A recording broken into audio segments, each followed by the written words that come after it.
Hello student, welcome to the latex.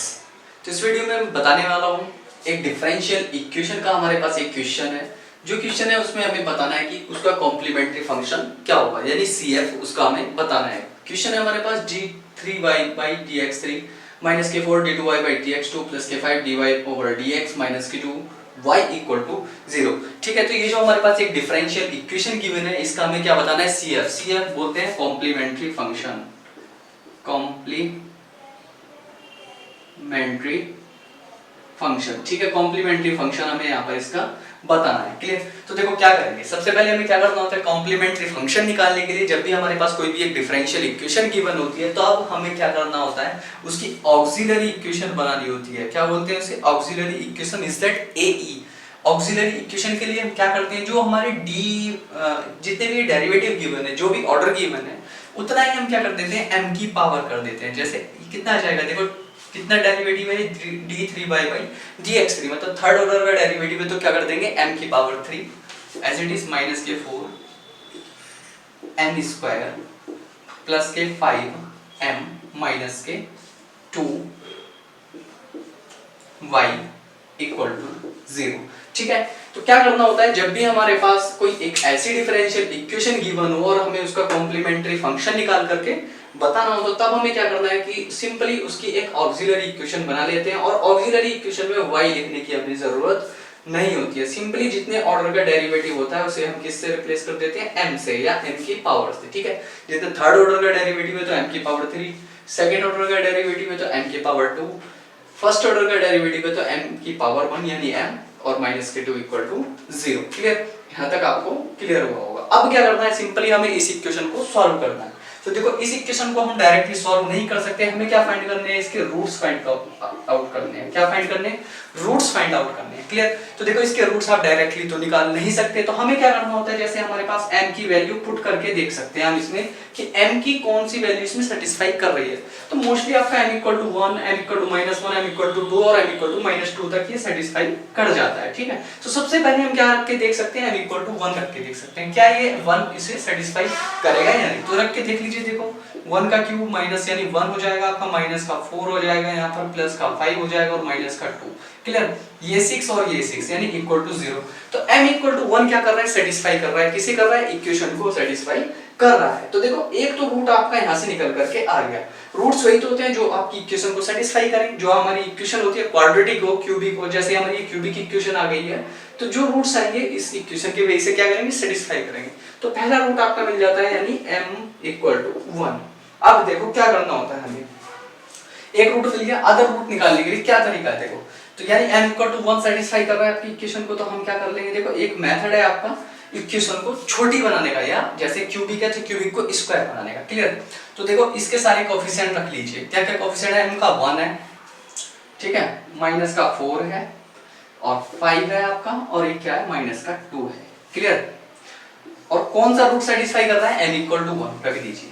ठीक है, 1 रख दीजिए। आपको क्या करना है, सबसे पहले डायरेक्टली फर्स्ट वाले के नीचे रख दो 0, कुछ नहीं करना, और दोनों का ऐड कर दो। ठीक है, ऐड कर दीजिए। कितना आया यहाँ पर 1 की 1 से मल्टीप्लाई करिए, कितना आएगा, 1 आएगा। ठीक है, 1 की इस वाले 1 की इससे मल्टीप्लाई करिए, कितना आएगा, 1। ऐड कर दो दोनों को, ऐड करने पर कितना आ जाएगा यहाँ से, माइनस के 3। 1 की मल्टीप्लाई -3 से कर दो तो कितना आएगा, माइनस के 3 आएगा। ऐड कर दीजिए, कितना बचा, 2। 1 की मल्टीप्लाई 2 से कर दीजिए, कितना आएगा, 2। ऐड कर दीजिए 0, यानी ये वाला जो आपका था ये तो आपका कैंसिल हो गया, और यही हमें करना था। ठीक है, तो अब ये जो बाकी बचता है तो ये आ जाता है आपका m स्क्वायर माइनस के 3m plus K 2 equal to 0। ठीक है, ये जो आपकी इक्वेशन बन गई है, ये इक्वेशन बन जाती है आपकी, किसमें बन जाती है, क्वाड्रेटिक इक्वेशन बन जाती है। ठीक है, तो एक तो रूट आया आपका -1। देखो m इक्वल टू 1 था तो कितना आ जाएगा यहाँ से, m माइनस का 1। क्लियर?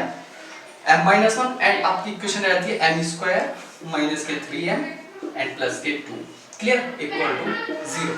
अब इस इक्वेशन को आप इजीली सॉल्व कर सकते हो, क्योंकि ये तो एक सॉल्व हो गई, क्योंकि 1 आ गया, और इन दोनों के रूट निकाल सकते हो। कैसे निकालेंगे, देखो m स्क्वायर माइनस का m माइनस का 2m प्लस का 2 equal to 0।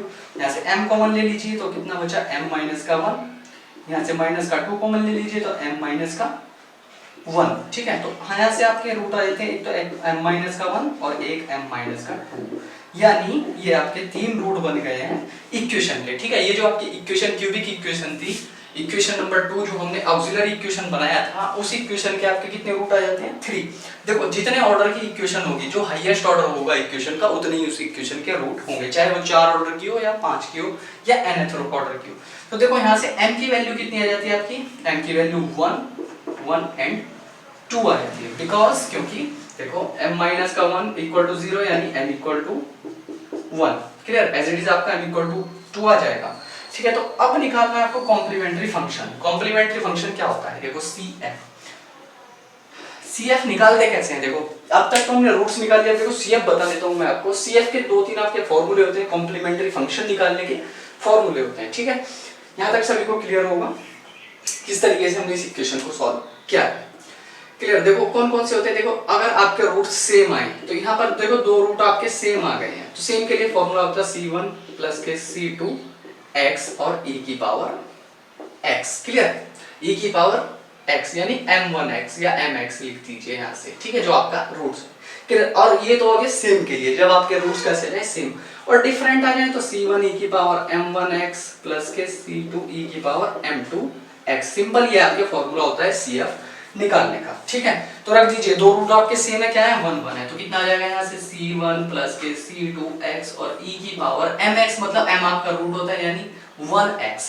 Clear, plus C2 e की पावर सॉरी यहाँ पर C3 आएगा, C1 C2 C3 2x, ठीक है। तो ये आ जाता है इसका आपका required complementary function of this equation, ठीक है। तो इस तरीके से हम किसी भी इक्वेशन का, किसी भी डिफरेंशियल इक्वेशन का क्या निकाल सकते हैं, कॉम्प्लीमेंट्री फंक्शन फाइंड आउट कर सकते हैं। क्लियर, देखो फॉर्मूले जो हो जाते हैं आपके CF निकालने के लिए, ये तो हो गए 2। अगर आपके 3 रूट्स हो तो कैसे निकालेंगे, C1 e की पावर m1x प्लस के C2 e की पावर m2x एंड प्लस के C3 e की पावर m3x। क्लियर, और अगर आपके तीनों रूट सेम हो जाएं तो सेम के लिए क्या हो जाता है, अगर आपके तीनों रूट कैसे हो जाएं, सेम हो जाएं। अगर सपोज करो किसी इक्वेशन के रूट 1 1 1 आ जाए, ठीक है, 3 रूट सेम आ सकते हैं आपकी, कोई दिक्कत नहीं है उसमें, तो आ जाएगा आपका C1 प्लस के C2x प्लस के C3x स्क्वायर और आपका यहाँ से e की पावर mx, ठीक है। तो ये आपका 3 रूट सेम हो जाए।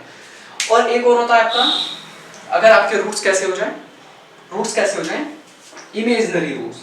तो इमेजिनरी रूट्स के लिए, इमेजिनरी रूट्स अगर आपके हो जाए तो क्या हो जाता है, तो देखो कैसे आता है आपका e की power alpha x C1 cos beta x plus के C2 sin बीटा x, ठीक है।